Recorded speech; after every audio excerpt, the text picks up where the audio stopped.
Today we will be discussing about access specification in birds and mammals, that is, in vertebrates. Now, when we talk about the access specification in bird or in mammal, we must understand that by access we mean that the round or spherical zygote will start acquiring certain pattern or shape such that from round shape or spherical shape it will have anterior end as well as posterior end, dorsal side as well as ventral side, right side as well as left side, because we know that in higher animals the symmetry is bilateral, that is, organism can be divided into or cut into right half as well as left half. जब हम access specification की बात करते हैं तो हमें ये ध्यान में रखना होता है कि किस प्रकार से एक जाइगोट अपना शेप गोलाकार या गोलीय से वह एंटीरियर पोस्टीरियर डॉर्सल वेंट्रल यानी अग्र भाग पश्च भाग पृष्ठ भाग अधर भाग, इस तरीके से वो अपना एक एक्सेस या धुरी बनाने लगता है. और ये जो धुरी है ये किसी भी ऑर्गेनिज्म के अंदर जीन्स के एक्टिवेशन द्वारा जीन्स से बनाए प्रोटीन्स के द्वारा संभव हो पाती है. जैसे जैसे एम्ब्रियो में डेवलपमेंट होता जाता है, सेल्स जिनके अंदर डीएनए होता है, इस डीएनए के अंदर हमारे शरीर के निर्माण के लिए इंफॉर्मेशन होती है और ये इंफॉर्मेशन प्रोटीन के रूप में कन्वे होती है और अकॉर्डिंगली जो पैटर्न है, शरीर की आकृति है, वो बनती चली जाती है. तो हम यही सब एक्सेस स्पेसिफिकेशन में हम स्टडी करेंगे. लास्ट क्लास में मैंने आपको एक्सेस स्पेसिफिकेशन ड्रोसोफिला में बताया था और उससे पहली क्लासेस में हम लोगों ने लिम्ब डेवलपमेंट के बारे में बात की थी, जहाँ पर भी लिम्ब का डेवलपमेंट जो एक्सेस के अलॉन्ग होता है. और उसमें मैंने आपको बताया था 3 एक्सेस तो होती है, anterior posterior dorsal ventral proximal distal. इसके साथ साथ टाइम भी एक डायमेंशन होता है जो कि एक्सेस स्पेसिफिकेशन को निर्धारित करता है, एक्सेस स्पेसिफिकेशन को डिटरमिन करता है. तो multicellular organism develop from a single cell, that is zygote, into collection of many different cell types organized into tissues and organs. Development involves cell division, body access formation, tissue and organ development and cell differentiation. जब हम development की बात करते हैं किसी भी fertilised egg की, तो हमें पता है कि डेवलपमेंट का मतलब है कि अब ये सिंगल सेल से मल्टी सेलुलर बनेगा. ये जो सेलुलर मास है ये एक धुरी को अक्वायर करना शुरू करेगा, एक एक्सेस फॉर्मेशन इसमें स्टार्ट होगी. और बर्ड्स या मैमल्स की जब हम बात करते हैं तो यहाँ पर जो एक्सेस की हम बात कर रहे हैं वो एंटीरियर पोस्टीरियर एक्सेस है, अग्र या अपना पश्च भाग, डॉर्सल वेंट्रल एक्सेस यानी कि हमारी अधर और पृष्ठ सतह जो है, इन सब का निर्माण के बारे में हम बात करते हैं. डेवलपमेंट में एक्सेस फॉर्मेशन मात्र एक स्टेज है। इसके बाद कई सारी स्टेजेस आती है, जैसे टिश्यू का निर्माण, ऑर्गन का निर्माण, ऑर्गन सिस्टम का डेवलपमेंट, एक्सेट्रा।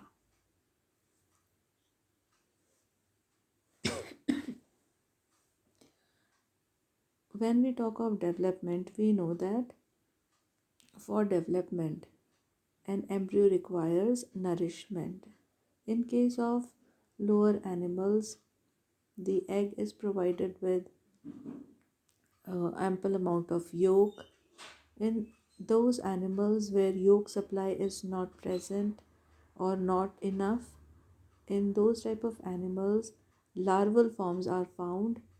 जहाँ योग की सप्लाई अधिक नहीं होती है या पोषण माँ के द्वारा एम्ब्रियो को प्रदत्त नहीं किया जाता, ऐसी स्थिति में हमें पता है कि लार्वल अवस्थाएं होती हैं, जो कि हम पढ़ चुके हैं हार्मोनल डेवलपमेंट इंसेक्ट्स और एम्फीबियंस में।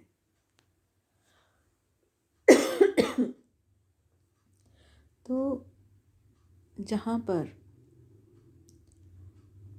लार्वल अवस्थाएं नहीं पाई जाती, वहाँ पर एग में विशिष्टता होती है, यानी कुछ प्रकार के ऐसे अंडे होते हैं जहाँ पर योक की अत्यधिकता होती है। कुछ ऐसे एम्ब्रियोज होते हैं जो माँ के अंदर ही डेवलप होते हैं, जहाँ पर योक सप्लाई यदि इनफ नहीं हो तो भी एक्स्ट्रा एम्ब्रियोनिक मेम्ब्रेन के द्वारा माँ से एम्ब्रियो को पोषण मिलता है।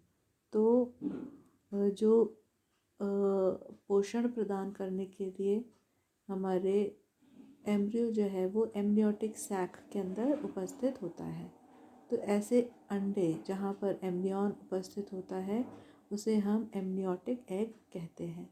एमनियोटिक एग बर्ड्स में, रेप्टाइल्स में और मैमल्स में पाया जाता है। Amniotic egg contain membranes that are designed to allow survival on the land. वो मेम्ब्रेन्स होते हैं जो कि अंडे के अंदर से मॉइस्चर को सूखने नहीं देते हैं, एक फ्लूइड प्रोवाइड करते हैं जहाँ पर एम्ब्रियो की ग्रोथ जो है वो हो जाए।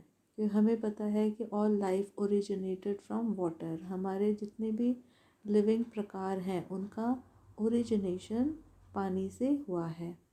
तो एमनियॉन क्या है? The amnion are the membrane that allows the embryo to float in a fluid environment to avoid desiccation. Desiccation यानी कि पानी की कमी, शुष्कता।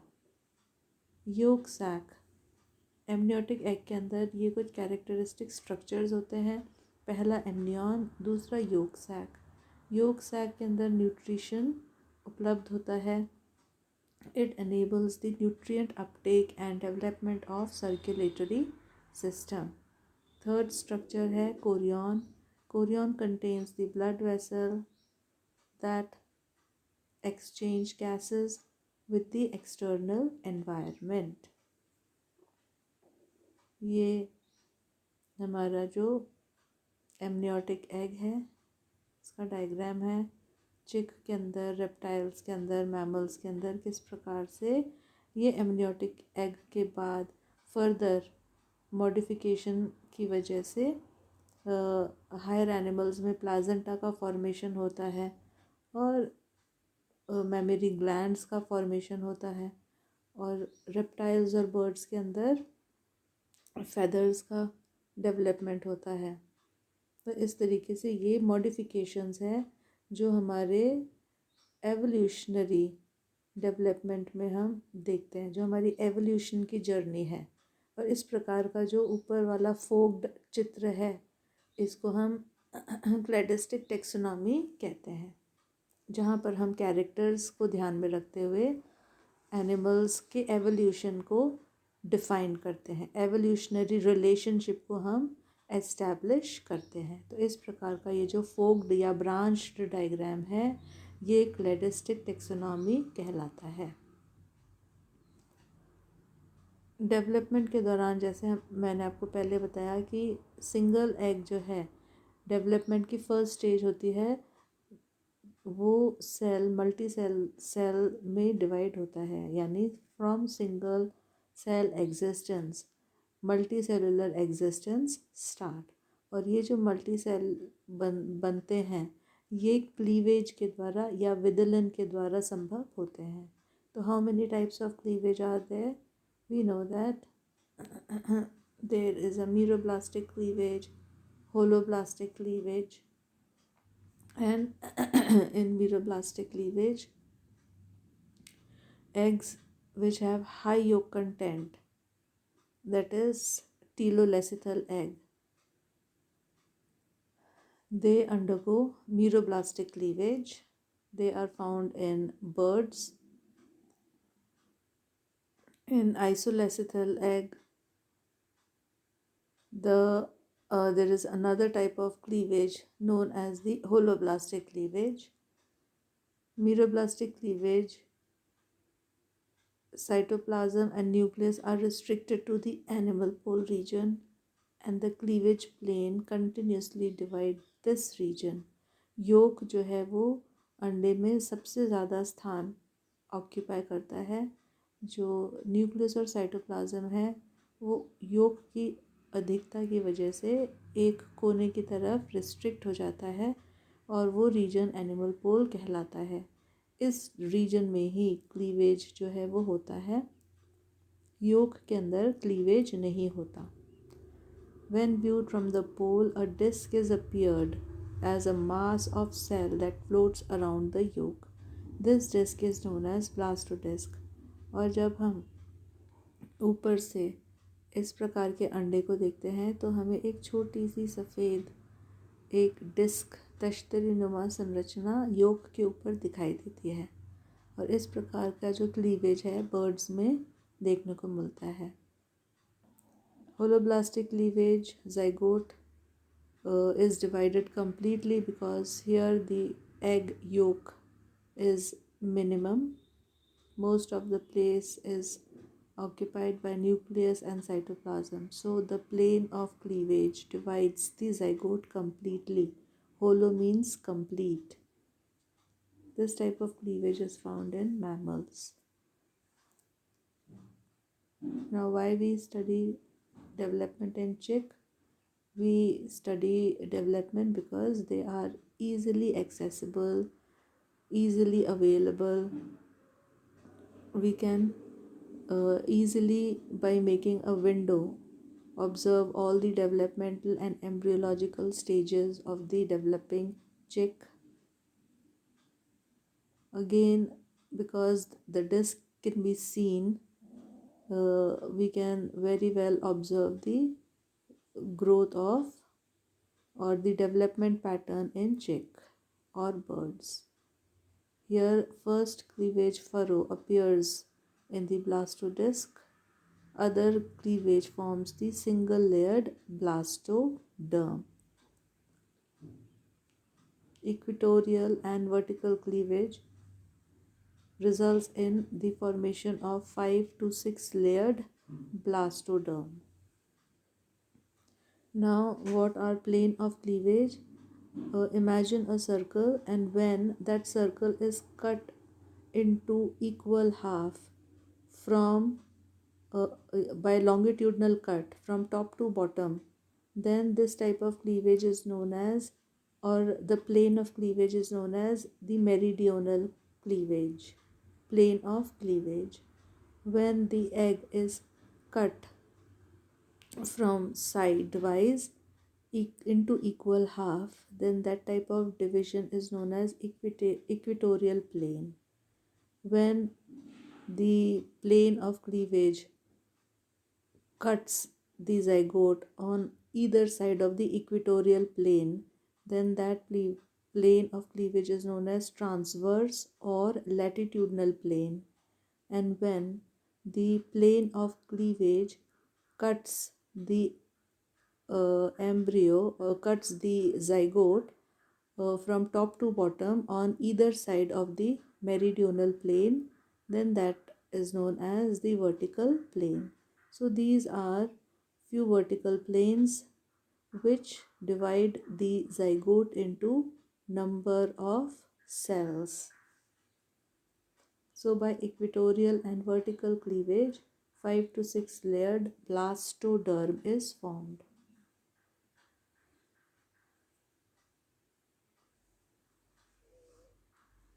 This is the discoidal meroblastic cleavage in bird. Why discoidal? Because above the yolk you can see the outer yellow margin is the yolk margin, and on that a small circle is there. That is the region where cytoplasm and nucleus is present, and it is on this cytoplasm and nucleus that cleavage occurs. So the first cleavage occurs, and because of these cleavage or division, various regions are formed. First region, because of the furrow, is called a furrow formation is called the area pellucida. Furthermore, region is known as the area opaca, and on the margin the zone is called the marginal zone. You can see the cross section view. Area pellucida, that is gray in color. Area opaca, that is dark translucent, and marginal zone is present at the margin. Area pellucida, they are deep cells present in the center of the blastoderm that are shed, and disc leaving behind is area pellucida. Area opaca, the peripheral ring of the blastodermal cell, that is area opaca, is present on the periphery, that are not shed. Their deep cell constitute the area opaca. Marginal zone is a thin layer between area pellucida and area opaca. On the margin, they become important in determining the cell fate of early chick development. Gastrulation. The embryo of the chick blastula is two-layered. When the development starts, the blastula stage has got two layers. The upper layer is called the epiblast, and the lower layer is called the primary hypoblast. Epi means above. Hypo here refers to below. Now, from the primary hypoblast, then will form the secondary hypoblast. And when secondary hypoblast is formed, following structure will also appear. First structure will be Kohler's sickle. In gastrulation, we know that gastrulation means the formation of third germinal layer, that is the formation of mesoderm. So, in avian gastrulation, Kohler's sickle is a local thickening of cells that act as a margin separating sheet of cells. Primitive streak. After 3 to 4 hours of inoculation, the process of condensation and convergence. Condensation means these cells, number of cells, they will come and come close to one another. As a result of coming closer, this movement is known as the convergence. Coming together is known as convergence. So the convergence of cell at posterior end of the epiblast gastrulation and germ layer formation begins. After 12 hours, all these activities are happening with respect to time. 3 से 4 घंटे के incubation में condensation और convergence sales का start होता है। ये क्यों स्टार्ट हो रहा है? प्रिमिटिव स्ट्रिक के फॉर्मेशन के लिए। दूसरा, जैसे 12 घंटे बीतते हैं तो स्ट्रीक सेल लेयर की incubation, after 12 hours of incubation a streak of cell layer is seen which is known as primitive streak। तो primitive streak के बनने के लिए लगभग 12 घंटे लग जाते हैं और हमें एक लाइन सी दिखाई देती है। ये लाइन कन्वर्जेंस या कंडेंसेशन के कारण होती है, जहाँ पर सेल्स जो हैं वो इकट्ठे होते हैं। आफ्टर 16 आवर्स ऑफ इंक्यूबेशन यानी हम जब डेवलपमेंट को स्टडी करते हैं तो हम एग्स को घंटों के बेसिस पे हम देखते हैं। 1 घंटे में क्या हुआ, 2 घंटे में क्या हुआ, 4 घंटे में क्या हुआ, 24 घंटे में क्या हुआ। तो इन सारी आवर वाइज घंटे के हिसाब से जो डेवलपमेंट है उसको हम देखते हैं। तो 12 घंटे के इंक्यूबेशन में हम ये देखते हैं कि प्रिमिटिव स्ट्रिक का निर्माण हो जाता है। अब 16 घंटे बीतने के बाद हम ये देखते हैं कि जो प्रिमिटिव स्ट्रिक है वो एक डेफिनेट शेप को अख्तियार करता है। It acquires a definite shape. So after 16 hours of incubation, the streak acquires a definite shape and this stage is known as the primitive streak stage. A groove appears, groove यानी कि एक खांचनुमा संरचना। Groove appears within a streak, या हम इसको कह सकते हैं एक प्रकार का लंबा छिद्र। Within the streak cephalocaudally known as the primitive groove. At the anterior end, the streak cells condense and the region becomes very thick, and this region is known as Hansen's node or primitive knot.